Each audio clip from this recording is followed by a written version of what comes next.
আসসালামু আলাইকুম রহমতুল্লাহি ওয়া বারাকাতুহু।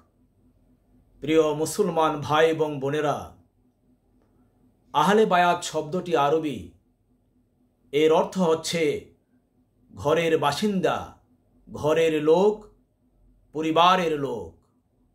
আহলে বায়াত দ্বারা আমাদের প্রিয় নবী হযরত মুহাম্মদ সাল্লাল্লাহু আলাইহি ওয়াসাল্লামের পবিত্র পরিবারকে বোঝায়।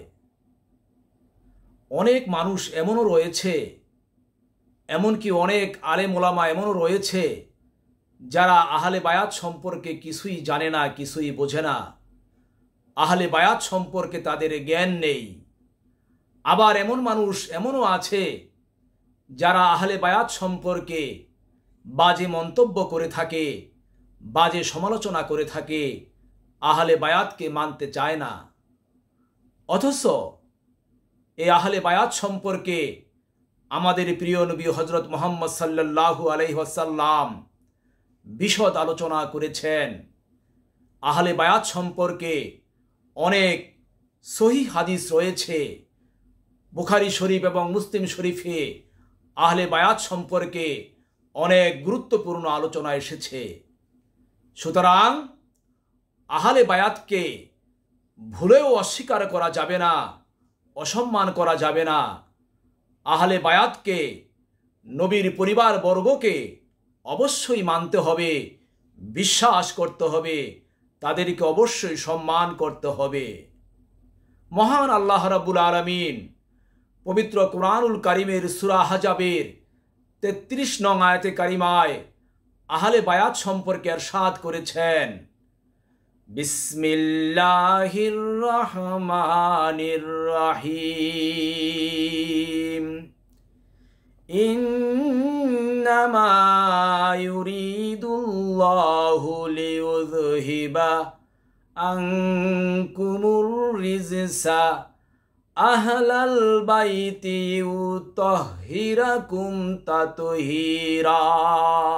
অর্থাৎ, হে নবীর পরিবারবর্গ, আল্লাহ তো এটাই চান যে তোমাদের থেকে প্রতিটি অপবিত্রতা দূরীভূত করে দিবেন এবং তোমাদেরকে পবিত্র করে খুব পরিচ্ছন্ন করে দিবেন, পবিত্রের মতো প্রকৃত পবিত্র করে দিবেন।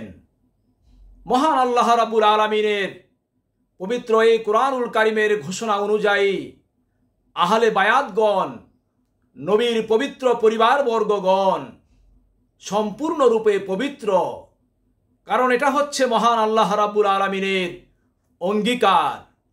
আর আল্লাহ পাক কুরআনুল কারীমের অন্যত্র ইরশাদ করেছেন, ইন্নাকা লা তুখলিফুল মিয়াদ, নিশ্চয়ই আল্লাহ তার অঙ্গীকার ভঙ্গ করেন না। সুতরাং আমরা অবশ্যই বিশ্বাস করি মহান আল্লাহ রাব্বুল আলামিন আহলে বায়াতকে পবিত্র করে দিয়েছেন। আহলে বায়াত কারা কারা এ সম্পর্কে বিভিন্ন মতভেদ থাকলেও প্রকৃত আহলে বায়াত হচ্ছেন পাক পাঞ্জাতন। পাক পাঞ্জাতন শব্দটি ফার্সি শব্দ। পাক শব্দের অর্থ হচ্ছে পবিত্র, পাঞ্জা শব্দের অর্থ হচ্ছে পাঁচজন, আর তন শব্দের অর্থ হচ্ছে দেহ। অর্থাৎ পাঁচজন পবিত্র দেহ, তার মানে পাঁচজন পবিত্র ব্যক্তি। তারা কারা? তারা হলেন আমাদের প্রিয় নবী হযরত মুহাম্মদ সাল্লাল্লাহু আলাইহি ওয়াসাল্লাম, হযরত আলী কাররামাল্লাহু ওয়াজহাহু, হযরত ফাতেমা রাদিয়াল্লাহু তাআলা আনহা, ইমাম হাসান রাদিয়াল্লাহু তাআলা আনহু, ইমাম হুসাইন রাদিয়াল্লাহু তাআলা আনহু। এরাই হচ্ছেন নবীজি সাল্লাল্লাহু আলাইহি ওয়াসাল্লামের প্রকৃত আহলে বায়াত, নবীজির প্রকৃত পরিবারবর্গ। এছাড়া নবীজির সহধর্মিণীগণদেরকেও আহলে বায়াতের অন্তর্ভুক্ত করা যায়, করা হয়। এবং নবীজি বলেছেন মুসলিম শরীফের হাদিসের মাঝে যে আমার চাচা আব্বাস রাদিয়াল্লাহু তাআলা আনহুর পরিবারবর্গ, আমার চাচাতো ভাই আকেল রাদিয়াল্লাহু তাআলা আনহুর পরিবারবর্গ, জাফরের পরিবারবর্গ, হযরত আলীর পরিবারবর্গ, এরাও আহলে বায়াতের অন্তর্ভুক্ত। এরা আহলে বায়াতের অন্তর্ভুক্ত হলেও এরা খাস আহলে বায়াত।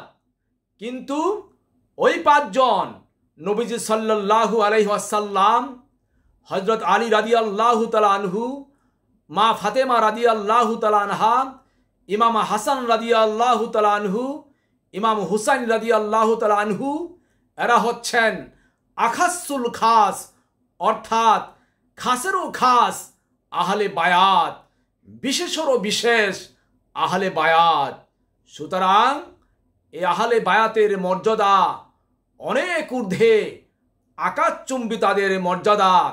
এদের মর্যাদা সম্পর্কে, এদের বিশ্বাস সম্পর্কে আমি আগামী ভিডিওতে ইনশাল্লাহ বিশদ আলোচনা করতে চাই।